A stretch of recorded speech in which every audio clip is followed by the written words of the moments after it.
Nairobi News. I'm your host, Josephine Joroge, and with me here is Majirani, a great celebrity known for his music. But today we're going to get to know why Majirani took a break of his music and what his plans are in the near future. So Majirani, welcome to Nairobi News. Santi. It's really nice. I don't know you. I can't take my eyes off your hair.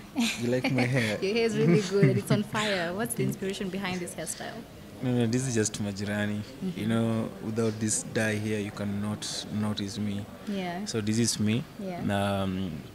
I like changing. Sometimes I do black, sometimes I do pink, blue, whichever. But when you see that dye, just know that that's me. That's Majirani. It's Majirani, Yeah. but you're mostly seen with red most of the time. I think red has really come to define you. I think red and pink. Red and yeah, pink? Yeah, that's what people love most. Have people compared you to Nigerian artist Ruga? Because honestly, I remember I told you when I saw you that hey, there's a way you do have a look like that of Ruga.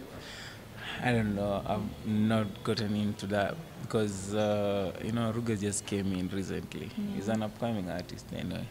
Oh, so for you, this is something that Yeah, has this been is something before even I've he been came doing up. since 2013. Yeah.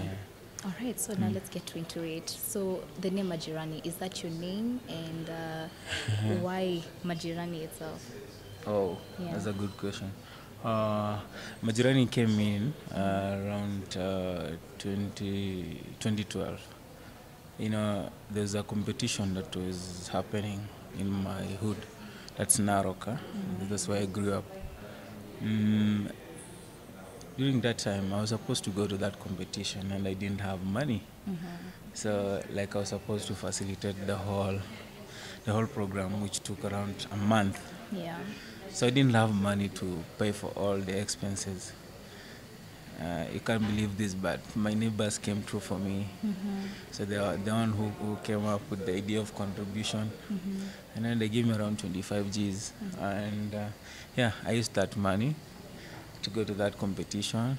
And lucky enough, I won the competition. Yeah. So after hitting the studio for the first time, and I was doing my song Ivondo Kunendanga, I didn't have a name because my name is Tom. I needed to call myself Tom, but Tom didn't sound so sugarific. So I felt like I needed something different. Yeah. So and because of that, what my neighbors had done for me, I decided to let me say giving it back to them. So I called myself Majirani. So anyone who loves my music is my neighbor.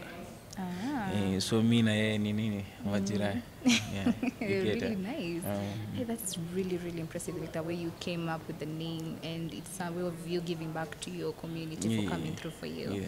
So now speaking about your musical journey, how did you start off? I mean, from that, did you start from that competition, or the passion for music started way before that? Basically, talk to me about your musical journey.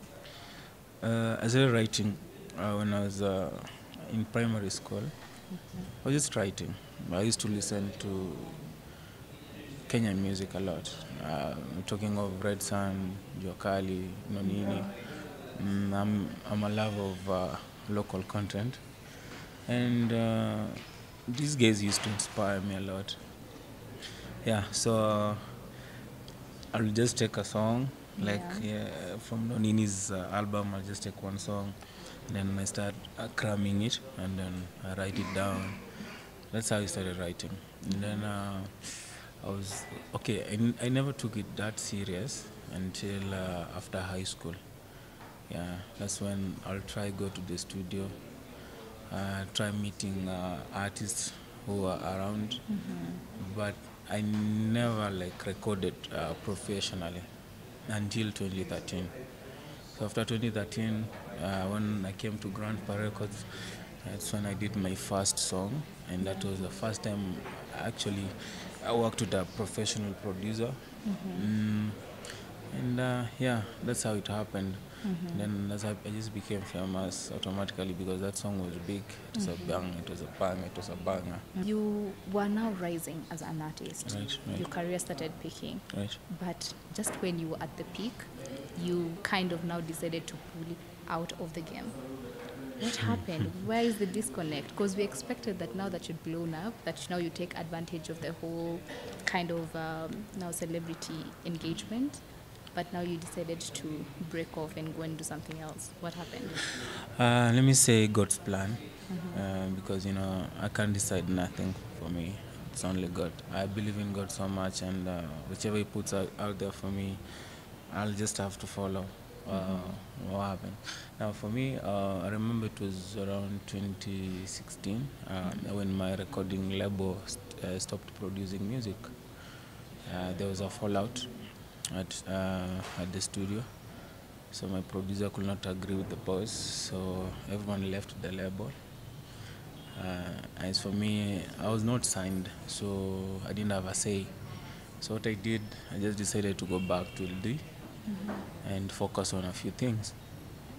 Then after that, I got married. Yeah, after getting married, now family came in. And it was hard for me to, do both. So that was music, in 2016? 2016, 2017. Okay. Yeah, I could not concentrate on music and family at the same time. So I found it so hard. Could not come to Nairobi like every time I wanted. Yeah, so I had to try and sort my family. And then the same time, 2017, because of my long stay in Eldoret, I came up with this idea of creating a football club. Yeah, I've always wanted to own a football club in this country. So I created Majirani Football Club. They're currently playing in the it's called the Regional League. Yeah. That's in Elgeyo Marakwet County, Nandi County, and Uasin Gishu County. So I created the team. It was composed of, let me say, street children. Those any talented kid that I saw out there, I brought them on board, and we worked, and it worked out so perfectly, because for 3 consecutive years we got promoted. Okay. So it worked. So we're looking forward to playing in the Kenyan Premier League in the near future. We're praying that it works. Yeah, and then at the same time, so much was happening. After 2 years of marriage, I got divorced. You got divorced after 2 years? Yes. What And happened? A lot happened that ended up messing up the whole marriage. So we decided to part ways. But now the issue was the kid, because I had a kid. I was taken to the children's court. FIDA came in and they really messed up things, because they sent their lawyers, and that's when things went south for me. So I was supporting my child at the same time, supporting my football club. I didn't have business to bring in money, and then so sadly I went broke. I went broke officially. It's 2020. I had to file for bankruptcy. I called my lawyer. I took my bank statement, all my documents, presented them in court. I told them I cannot even take care of myself, leave alone taking care of the kid. So they had to prove it. So after proving it, they decided to let me go. And they asked my baby mama to take care of the kid, because the baby daddy could not take care of both of them. Yeah. So that's what happened. So now, after you went bankrupt, where did the connection come in, where you now dropped music officially and then decided to go to Poland? So was it, okay, according to what you revealed a bit earlier, you got a scholarship and then you went out to further your studies, but then you got a job as a mjengo guy, so that you can be able to sponsor your education in Poland. So what's the real story there? See, after all that had happened, my house was closed, so I didn't even have anywhere to stay. It was that bad. The situation was that bad. And then I decided to go to some quarry somewhere around Kiambu.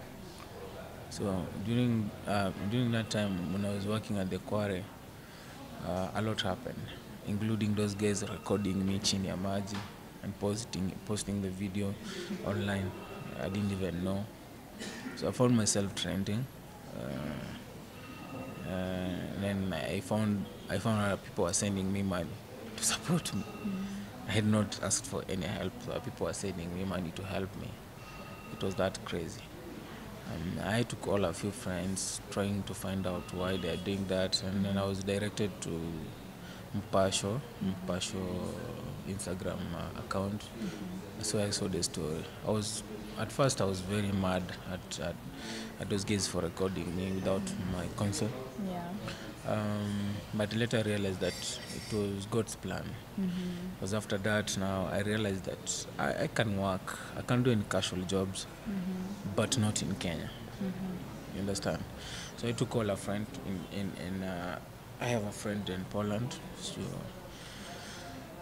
we were trying to get those documents to go there. And the easiest way I could go there was through school. Yeah, so he decided to support me. Then I got some 200,000 somewhere. Yeah, so I paid for some short program there in school. Then they supported me, so it was like a half. It was like a scholarship, but it was not for a full scholarship program. So and then that's how I went in. I went in as with a student visa. I didn't go with the work visa, so only as a student visa. But upon reaching there, I decided to get a job. Yeah, so I could go to school and work at the same time. Okay. Yeah. So the money that you had gone with only supported you for a short period of time, so you had to find something else to do to support yourself. Yeah. Okay. So how long were you there for? The education program you had gone to pursue. What were you pursuing, and how long did it take? I love computers, so I'm into IT. Okay. So I was doing computer engineering, but that was like a short course. It had something to do with the hardware, and I also wanted to do the software part. I didn't even finish the course anyway because it didn't last for long. Why? Because of the job that I had. Yeah. So I had to decide between schooling and working. So I had to drop one because I got a job in a construction company. And now that's bad because now construction is so tough, Yeah, you'll come back when you're so tired. Even going to school, studying, you can't concentrate well. So I decided, I told my friend, I want to drop this for now. I can go back home and I'll still learn. There's no problem. So he told me, you're already here. The most important thing is you're here.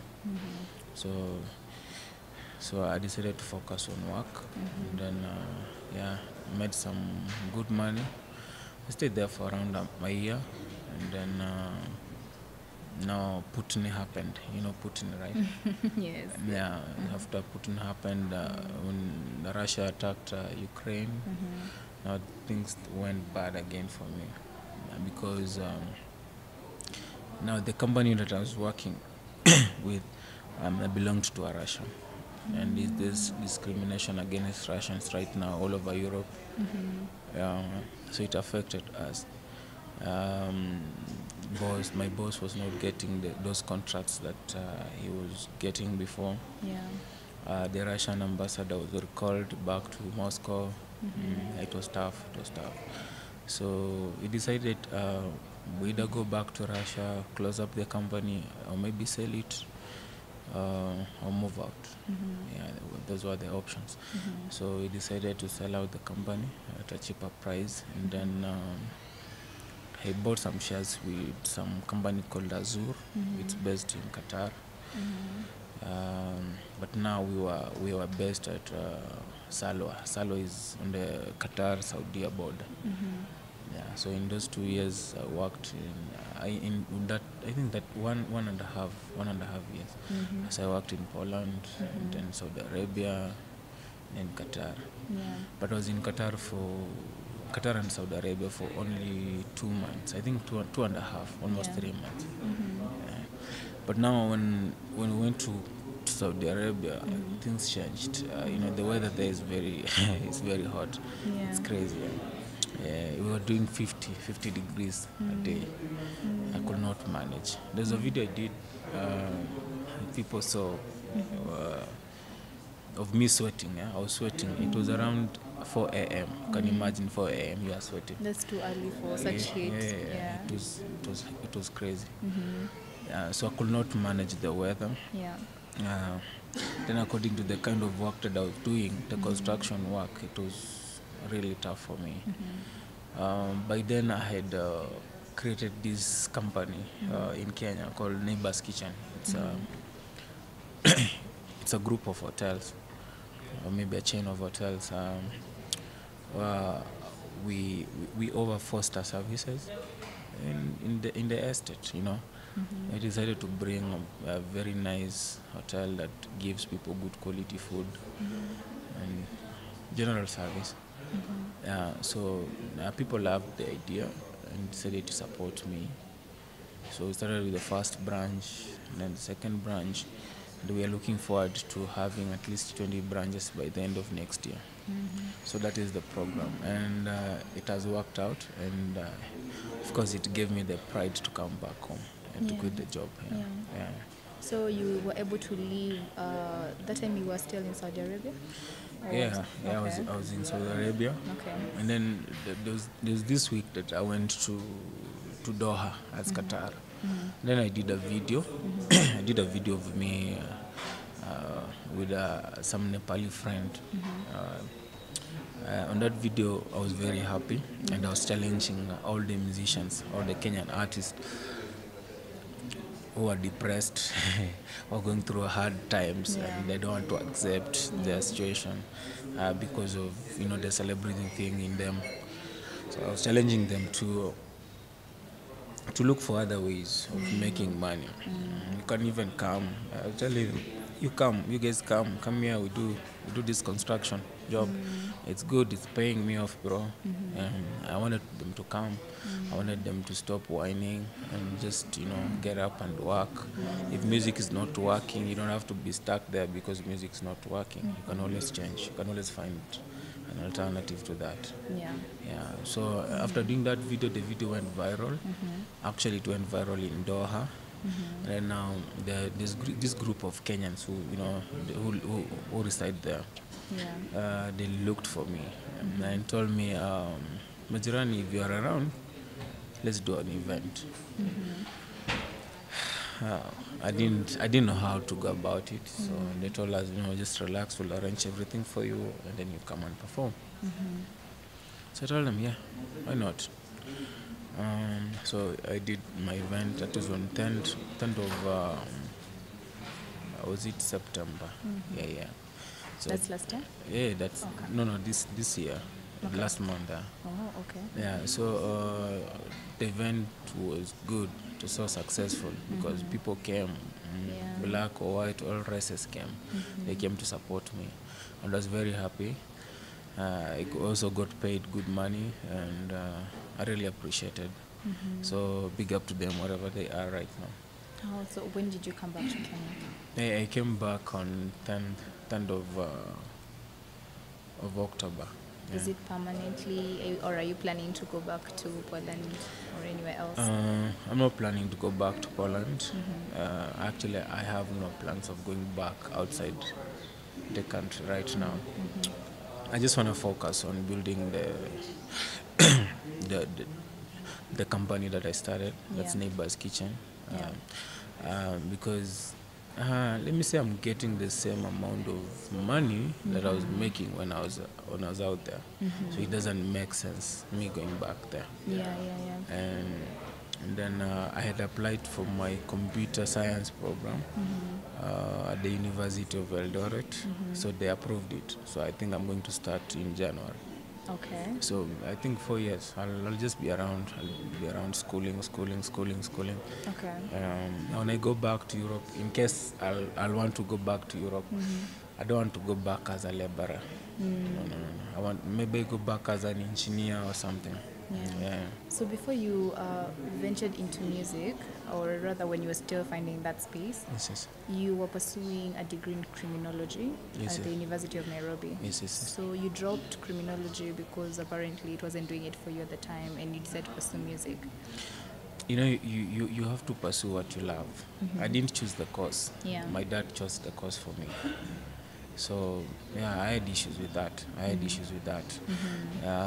And I wanted to do music at the same time. And that's why I had a fight with my dad because of that. And he decided to put me in prison.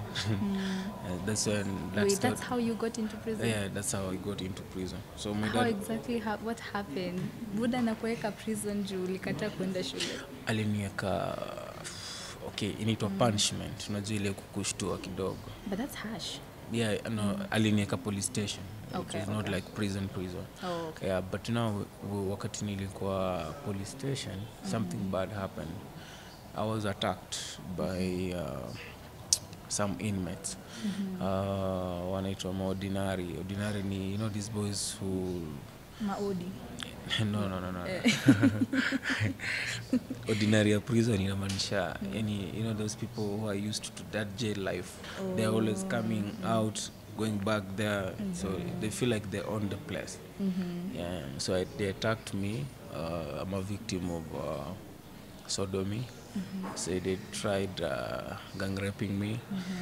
Yeah, but I had to fight for my life. Now, during that process of fighting for my life, because I'm a good student of taekwondo, so it really helped me. I rescued myself, and within that process of trying to rescue myself, they lost some, let me say 3 dates. Kupoteza meno 3. Sasa hiyo meno 3 ndiyo iliniweka prison. So it's not like my dad aliniweka prison, hapana. But because of that fight that I had with those guys, ndiyo iliniweka jela. So I stayed in Narok prison for 11 months. Yeah, that's almost a year. Yeah, and then I came out, and after now coming out, that's when I went back to Eldoret. Because of the stigmatization around, you know, people from prison, the way people are looking at me, haikuwa inanibamba. So I decided to move away from my city. So I went to Eldoret. In Eldoret, I didn't know no one, so I started off as a street boy. That's how I became a street boy. Then nikauza sweets kwa barabara kidogo. And then now from there, mjengo nikaanza life. Yeah, nyumba 700. Nobody rescued you from that situation because at that time I'm sure I was not famous. Or at the time. I was not famous. So no one knew about me. Yeah. No one knew about me. So no one came in for me. But after sasa nimefanya hizo job za kuuza sweets kwa street. I got this phone call. Yenye of course ilichange life yangu. That's when now nilipata ile phone call ya you need to come because we have this event that it's a rapping competition that we need you to take part of because we know you're the best rapper around Narok and you have to represent the city. Yeah, so mimi nikasema why not, but now I didn't have the cash. And that's when now my neighbors came in and I decided to chip in, wakanichangia the money, and then hiyo pesa ndio nikatumia nikaenda. And then the grand prize was 1 million. So mimi ndo nilishinda. And now from there that's how my life changed. Nikatoka sasa kwa street, then nikakuja hapa Ngong, nikatafuta nyumba, and then we started looking for kina Visita, kina Kendrezi, and the whole grandpa crew. That's when nikaambiwa iko Kibera, that's when I went to Kibera. And so you got signed under the record label? I was never signed under the label. I was just working with them. I used to pay for everything there. But they impressed me, walini-impress sana. Okay. So they made me feel like I was one of their own. And then I was one of, those top artists who got Grandpa, because, Grandpa had like 5,000 musicians. So officially some of you've them, never been I've signed never been, under I've any never, label? no, let me say I've never been signed under any label. Yeah. So let's talk about the revival of Majirani, the brand. Yeah. Are you planning on returning to music? Because it's been how many years now? 4 years? Since you last released... The last time I did a song was 2020, December. Okay, so technically 2 years. 2 years, yeah. So now let's talk about your bouncing back. Do you plan on getting back to music, and what's your plan now moving forward?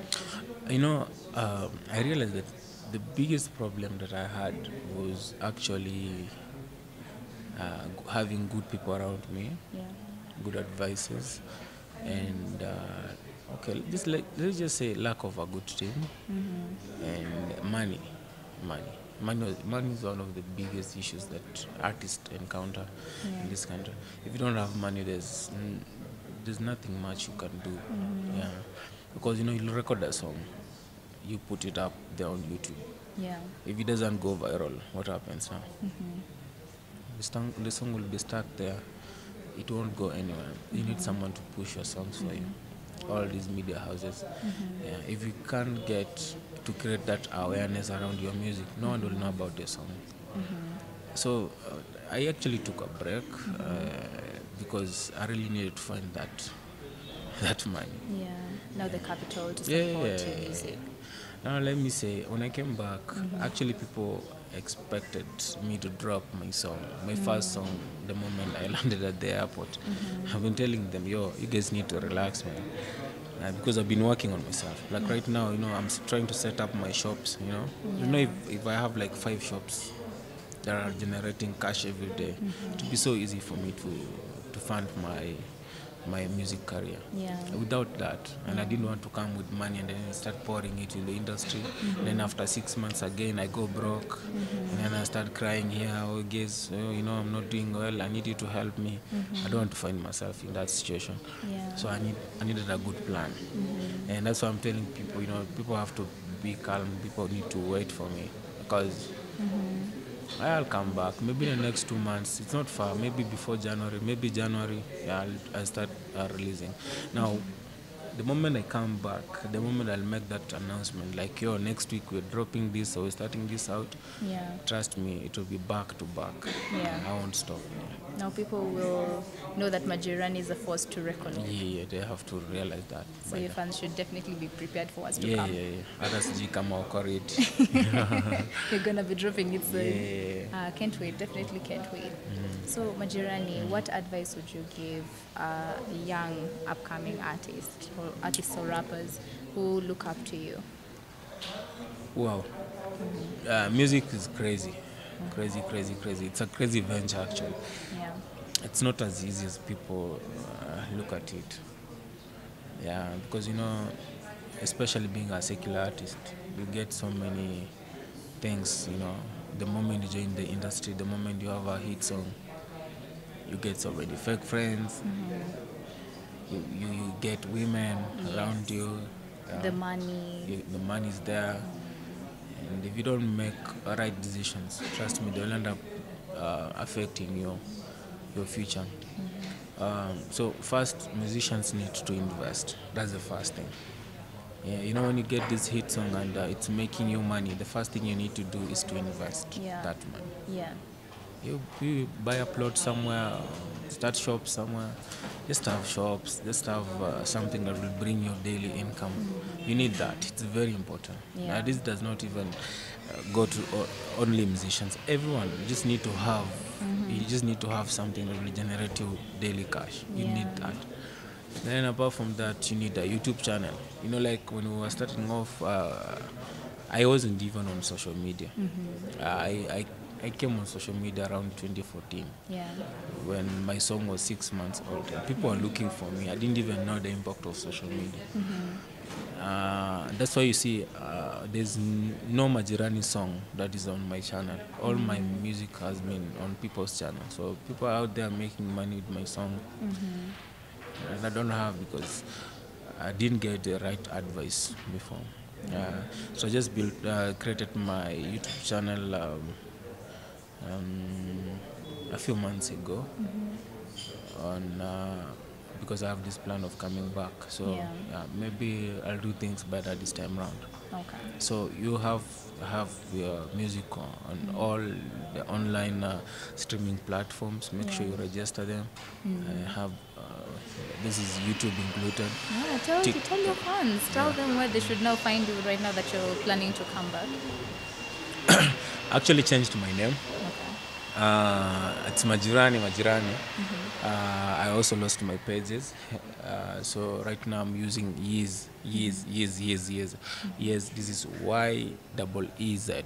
Yes. So Majirani Yes. So you just find out when you just search Majirani Yes, you'll find me on TikTok, Facebook, Instagram, and Twitter.